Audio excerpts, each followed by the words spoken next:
Hi, my name is Jack Austin. Welcome to another episode of the Shephard Defence Podcast. I am sat here with our senior land analyst, Sam Hart. Sam, hello. Hi, yeah, good to be here, Jack. And today we're going to be talking about IDEX and the Middle Eastern market. All right, well, let's leap right in. So, you're going to IDEX very soon. Huge Middle Eastern trade show in Abu Dhabi. Obviously, we're going to talk about the Middle East domain and the Middle Eastern market. Yep. How has the market changed in the past couple of years? The Middle Eastern market today is very, very different to where it was 15 years ago. 15 years ago, the Middle East was in the middle of things like Afghanistan, Iraq, and a number of other internal conflicts. Today, the internal conflicts sadly still remain, but a lot of those Western forces have now left the region. So for the Middle East, it's now all about stabilization internally. So countries like the US, countries like the UK, France, those normal countries that had been in the Middle East for centuries at this point are no longer involved as heavily, meaning that a lot of these countries are now having to self-stabilize. Countries like Saudi Arabia are trying to make themselves the de facto hegemon, kingpin of the region. You've also got countries like Israel with almost a carte blanche from the US to be able to conduct whatever operations it wants within the region. So the focus of the region is no longer supported by the West, but very much now establishing itself as its own stable region. So obviously your expertise is in land. Yeah. How has the land domain changed, and what are the most important aspects of that? So for the change in the land domain, I think obviously the biggest one to look at then is the withdrawal of US Western forces, the rise and then subsequent fall of ISIS and ISIL and kind of the Islamic State threat within the region. And now what we're seeing is a lot of these countries are hitting a period of internal stability, in as much as there's no big players in the region that are causing large damaging effects to other countries, with kind of the obvious caveat of, say, Israel at the moment. But what that then means is that for countries as such as Saudi Arabia, Jordan, the UAE, it's a chance for them to try and establish themselves. And what they're doing now is kind of having a soft power battle. I think the easiest way to put it is a soft power vacuum within the region caused by the withdrawal of the West. And what we're now seeing is that these land forces are building up, a bit like how Russia and the EU used to do, with kind of a deterrence. So the bigger the army you have, the less likely you are to have issues with other countries. And if you're Saudi Arabia, the bigger army you have, the easier it is for you to become that number one within the region. So there's a lot of saber rattling going on. Absolutely. I mean, if you look at countries like Saudi, I'm going to keep coming back to it, they, because of complex political and religious reasons, they have Mecca, is probably the easiest way of putting it. Mecca is within the country. They see themselves as kind of that de facto divine right leader of the region. Obviously, other countries such as Jordan, who have this kind of political influence due to their ties with the West, and especially Israel and Iran, who both want to kind of saber rattle as well and make sure that Saudi does not have it easy. It's a complex region with very different and changing issues, is the easiest way to put it. So you mentioned the withdrawal from Afghanistan, Iraq, and obviously it's been quite a while since that, and we've seen the implications playing out. Is it too early to know the implications of the fall of Syria and the war in Gaza, or what are their effects? I think the biggest one to look at is the fall of Syria. That's probably less to do with Western withdrawals, but more to look at how Russia is affecting the Middle East. And that's a big point that I think will come up in IDEX. So Russia, previously, if you look at a lot of the Middle Eastern countries, the majority of their armoured vehicle inventories are old Russian Soviet fleets. What's going to happen as we go forwards is that because Russia's old fleets are now being sent across the fields in Ukraine, they can't be sent to the Middle East. Even at WDS last year, Russia was basically saying we can only sell services and spare parts. They could not sell any complete products because of the trade ban that they have in place because of Ukraine. What this means is it's opening the door massively for China. So China last year at WDS, it had about a third of the trade real estate on the kind of the trade show. I think at IDEX this year, that's going to be another big thing, with China seeing an opportunity to sell more modern products than what the Soviet fleets that kind of existing in the inventories of the Middle Eastern countries have, but also at a lot cheaper than what the Western countries that are somewhat trying to break into the Middle Eastern market can provide. I remember IDEX a couple of years ago, the footprint of China was huge on the floor, and the Russian side was relegated to an external chalet that they had, which was far away from the convention centre. Yeah. I think that's going to be a growing trend going forwards. Russia's influence on the global stage is diminishing rapidly. It's putting all of its assets and all of its resources into Europe, Ukraine namely, especially at the moment. And what that means is their power that they have in Syria, for example, is gone. That's one of the reasons that Syria fell, is because Russia could not support them. What that then means is China is seeing this as an opportunity to fill that gap. Their Belt and Roads Initiative in kind of the economic sense is very well known, very well understood. And one of the big things about that is taking advantage of other countries leaving their kind of soft and hard power from potentially economically vulnerable countries, and the Middle East has a number of those, and China filling in those gaps. I think that what we're going to see going forwards is China offering vehicles, everything to do with the defence market, economic things, and doing exactly what they've been doing so far, which is offering favourable trade conditions. However, these will be conditional offers. So it'll be things like, we will sell you armoured vehicles at a third of the cost of what Turkey, France, Germany can sell them to you, but you're going to have to give us access to a base on your country. There's great examples of that already in places like Djibouti, one of the smallest countries that most people have never heard of. It also has China's first international foreign base. This is why what we're going to see going forwards, and especially at IDEX, I think China's influence will be huge. WDS was a drop in the ocean for them. They're now realising just how much potential they have in this market. So you've mentioned these regional power brokers. Yeah. What are their sort of defence primes? What companies should we be keeping an eye on? So looking at that region, there's not actually a huge amount of massive primes within these countries. Just from the establishment of the technology, we're looking either west, so looking towards Europe and the traditional players. We're looking way further east, so we're looking towards China. So Norinco is the one that springs to mind. However, Norinco and Chinese government are one and the same to a certain extent. So I think what we see at the trade show with Chinese flags on it is realistically just an extension of the Chinese government rather than a particular OEM. But the other big one to talk about is Turkey. And Turkey is finding itself in a really weird spot by its own design, and probably a beneficial spot to Turkey. So Turkey is on that weird cusp of Middle East or Europe, and they choose one when they want to, and they choose the other one when they need to.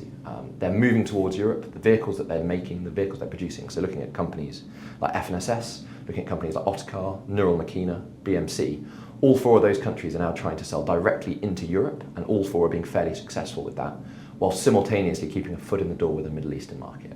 The fact that they are a Middle Eastern country, at least geographically, means that they have those ties already, and they're being seen by the Middle Eastern market as a doorway and a gateway into the European market as well. So I think Turkey is probably going to be one of the other big winners coming out of IDEX.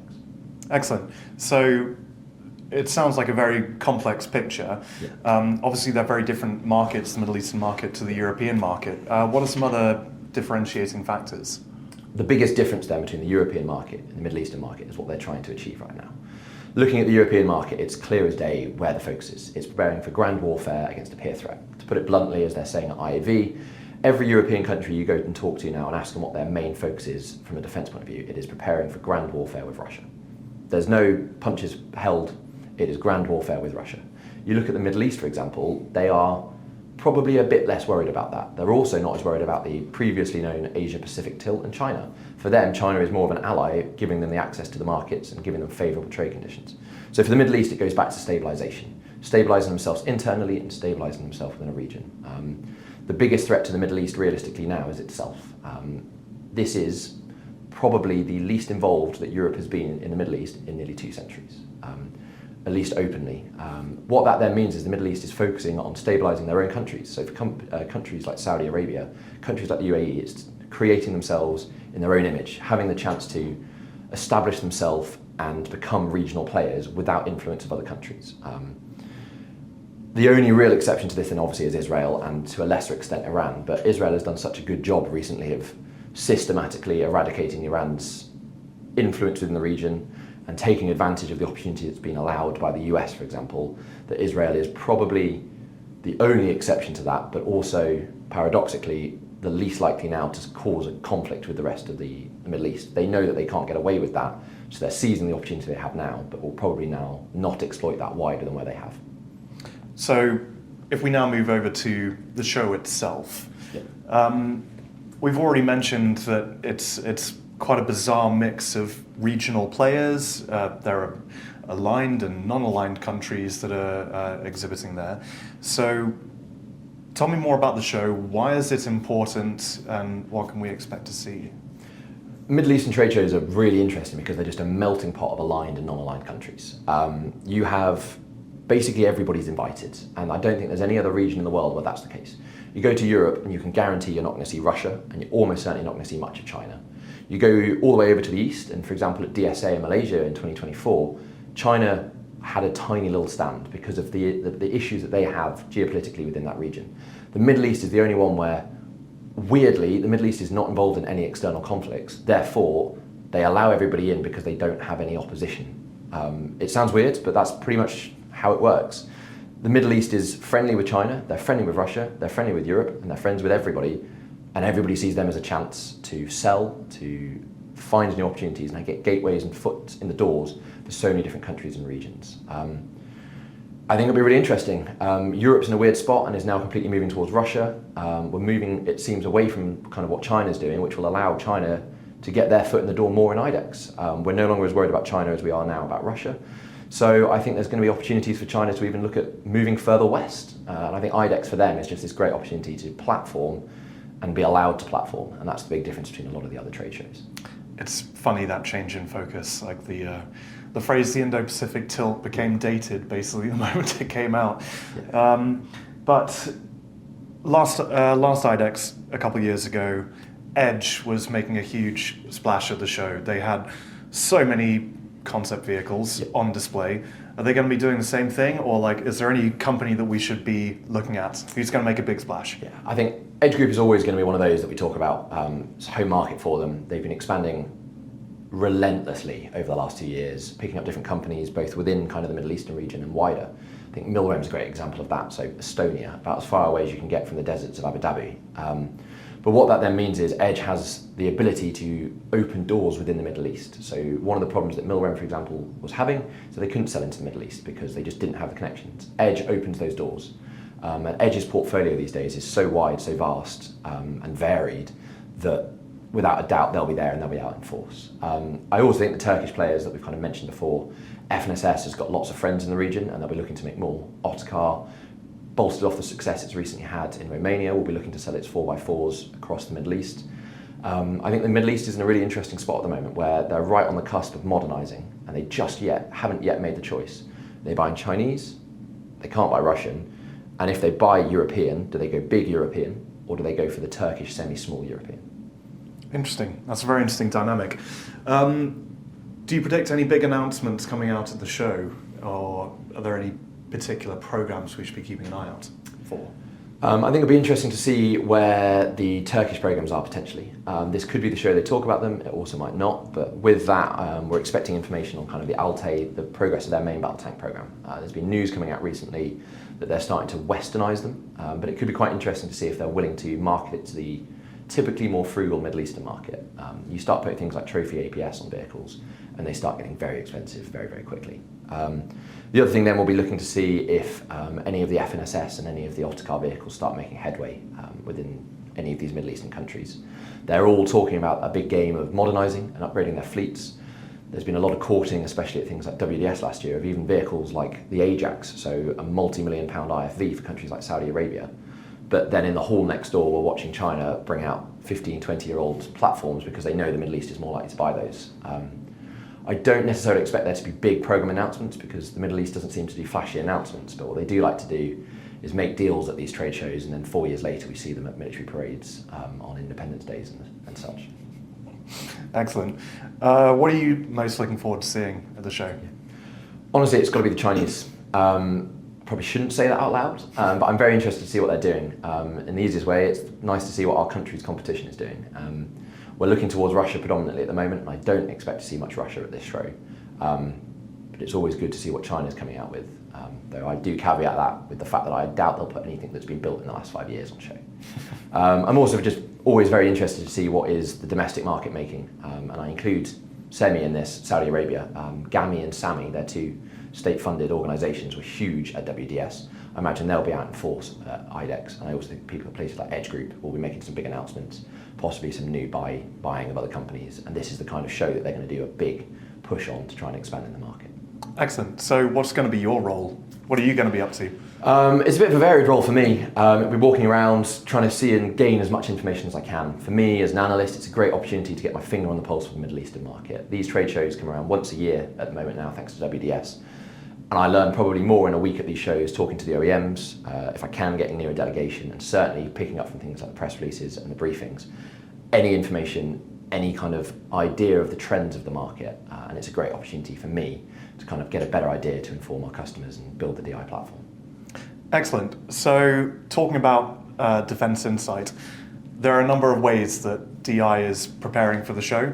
I understand there are some equipment entries that are being made free. Can you tell me about those? Yeah, so what we kind of do just with DI is we build up a whole database of the information on different vehicles, different platforms, covering everything from tanks to ships to drones, and everything kind of in between. We also do program updates, so what that is kind of Saudi Arabia is going to buy 50 of a vehicle and it's going to take this amount of time and they're going to spend this much money. What that means then is that that's part of the DI platform, and we're going to be releasing a number of equipment entries and program entries in the run-up to the show. These will be a mixture, so some of them will be pertinent to the Middle Eastern market, but there'll also be some insight into things like the European market. One of the best ones to talk about is one of the biggest ones we have, so we've got CV90, the big European vehicle, and then also the massive Italian program that's coming out at the moment, AICS, which is their big Lynx order, which is in the middle of going through as we speak. Thank you for listening to another episode of the Shephard Defence podcast. For more information on what you've heard today, you can visit Defence Insight. Here you'll find free equipment entries, as well as domain-specific briefs written by our analysts to help us all gear up for IDEX